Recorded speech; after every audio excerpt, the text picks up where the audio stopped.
நாட்டில் தற்போது நிலவி வரும் கடும் வெப்பமான காலநிலை காரணமாக சிறுவர்களுக்கு தோய் நோய்கள் மற்றும் நீர்ச்சத்து குறைபாடு ஏற்படும் அபாயம் அதிகரித்துள்ளதாக சுகாதார அதிகாரிகள் எச்சரிக்கை விடுத்துள்ளனர். அதிகரித்து வரும் வெப்பநிலையால் சிறுவர்களின் ஆரோக்கியத்தில் ஏற்படக்கூடிய பாதிப்புகள் குறித்து சுகாதார நிபுணர்கள் சுட்டிக்காட்டியுள்ளனர். சிறுவர்களின் மென்மையான தோல் காரணமாக வெப்பப்படைகள், அரிப்பு மற்றும் பூஞ்சை தொற்று போன்ற பாதிப்புகள் ஏற்பட வாய்ப்புள்ளது.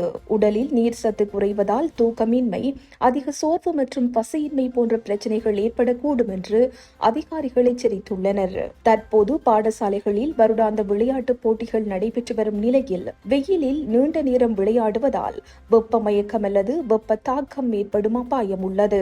அதிகப்படியான வியர்வை வெளியேறுவதால் உடலில் உள்ள சோடியம் மற்றும் பொட்டாசியம் போன்ற அத்தியாவசிய உப்புச்சத்துக்கள் குறையக்கூடும். இது மூளை மற்றும் இதயத்தின் செயற்பாடுகளை பாதிக்கலாம் என்று நிபுணர்கள் தெரிவித்துள்ளனர்.